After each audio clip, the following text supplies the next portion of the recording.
Shalom, bertemu kembali dalam program Minutes of Change, menuju perubahan menjadi pribadi yang berkenan kepada Bapa dan layak menjadi mempelai Kristus di akhir zaman. Tema yang saya bawakan hari ini, pencobaan sebagai warna kehidupan. Yakobus pasal 1 ayat yang ke-12 katakan, berbahagialah orang yang bertahan dalam pencobaan, sebab apabila ia sudah tahan uji, ia akan menerima mahkota kehidupan yang dijanjikan Allah kepada barang siapa yang mengasihi Dia.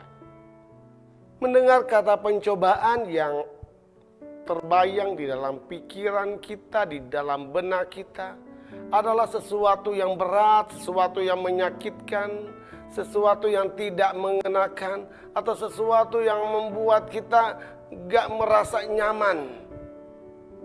Dan hal ini memaksa kita untuk kita terus berjuang. Sebagai orang yang percaya kepada Tuhan, kita tidak perlu takut bila harus menghadapi berbagai pencobaan.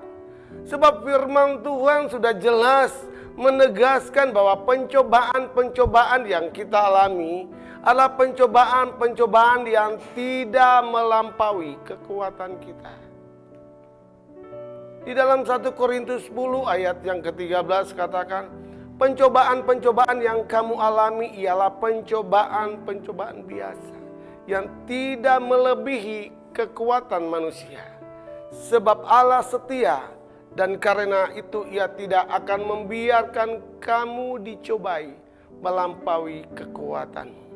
Pada waktu kamu dicobai, Ia akan memberikan kepadamu jalan keluar, sehingga kamu dapat menanggungnya. Berdasarkan ayat ini, ada 3 karakteristik yang akan kita hadapi di dalam pencobaan, yaitu pencobaan yang biasa. Yang kedua, pencobaan yang tidak melebihi kekuatan kita. Dan yang ketiga, pencobaan yang selalu Tuhan sediakan jalan keluar atau solusi bagi orang yang datang kepadanya. Yakobus menasihati kita untuk tetap berbahagia sekalipun kita berada dalam pencobaan. Dan sering kita katakan, bagaimana saya bisa berbahagia? Kan hati saya kan lagi nggak enak, pikiran saya kan lagi mumet, usaha saya kan lagi nggak lancar, pekerjaan saya kan lagi mandek, lagi terbengkalai. Dan kita katakan, bagaimana saya bisa berbahagia, saya nggak nyaman. Tapi pada umumnya firman Tuhan sering mengajari kita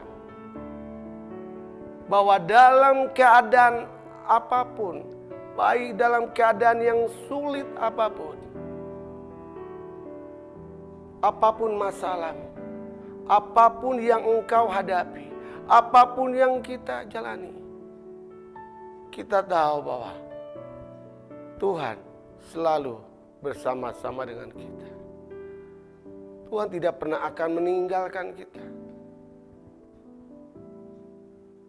Hal ini mengajarkan kita bahwa kalau kita sungguh-sungguh dengan Tuhan, kita akan menerima mahkota kehidupan yang dijanjikan Allah kepada barang siapa yang mengasihi Dia. Saat dalam pencobaan sering kita berpikir bahwa, oh mungkin Tuhan sudah meninggalkan saya. Oh mungkin Tuhan sudah cuek kepada saya. Tapi harus kita sadari, Tuhan selalu peduli dengan kita. Saya diingatkan satu nyanyi yang katakan gini, Tuhan selalu menolongku, selalu menjagaku, selai di rambutku tak akan terjatuh tanpa seizin-Mu. Tuhan selalu menolongku, selalu menjagaku, Dia mengenyangkanku dan peliharaku seumur hidupku. Artinya perlindungan Tuhan selalu nyata bagi kita. Tuhan selalu care, Tuhan selalu peduli bagi kita. Kalau kita merenungkan sejenak, kalau kita ada sampai hari ini, itu bukan kuat dan gagah kita. Kalau kita ada sampai hari ini, fasilitas yang kita nikmati, berkat-berkat yang kita dapati, kita tahu itu bukan karena kuat dan gagah kita, tapi oleh anugerah dari Tuhan yang membuat kita bisa menikmati apa yang Tuhan berikan bagi kita.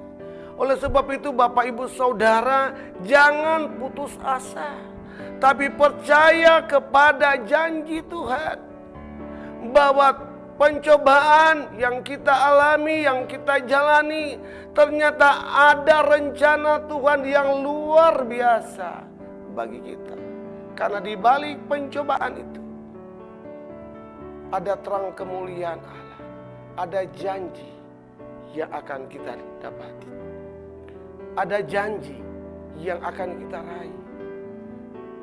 Karena di balik pencobaan itu ada rencana Tuhan untuk supaya kita selalu dekat kepadanya, mengajari kita supaya kita mau mengerti rencana dan kehendak Tuhan. Oleh sebab itu, Bapak Ibu Saudara yang dikasihi oleh Tuhan, di saat pencobaan, di saat masalah datang, kita tetap penuh dengan gairah dan sukacita di dalam mengiring Tuhan.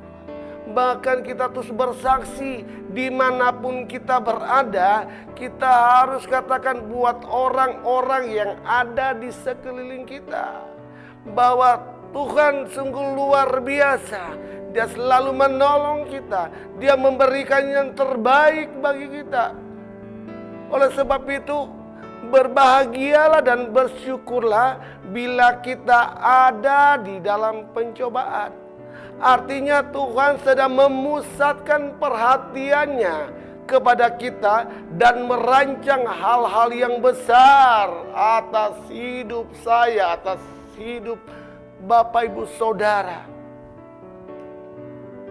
Karena itu, tetap bersandar dan percaya penuh kepada kehendak Tuhan dan rencana Tuhan.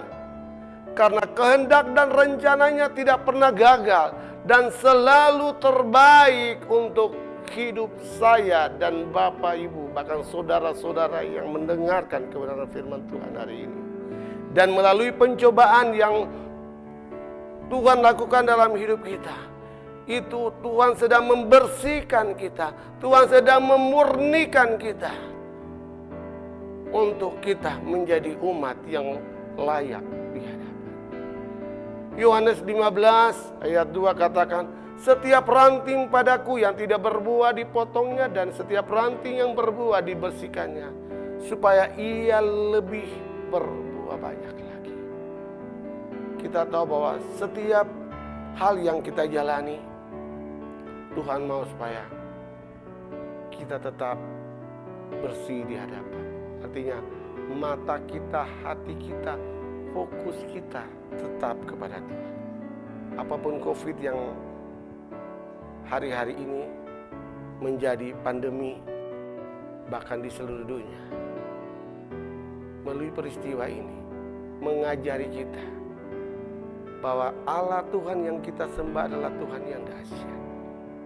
Tuhan yang sanggup menolong kita, Tuhan yang sanggup menghibur, Tuhan sanggup memberikan solusi bagi kita, bagi orang yang berharap, percaya kepadanya. Di balik pencobaan yang kita alami, Tuhan selalu punya rencana yang baik bagi kita semua. Oleh sebab itu, mari dengan penuh sukacita, dengan penuh ucapan syukur, dengan penuh gairah untuk tetap beribadah kepada Tuhan, penuh dengan sukacita.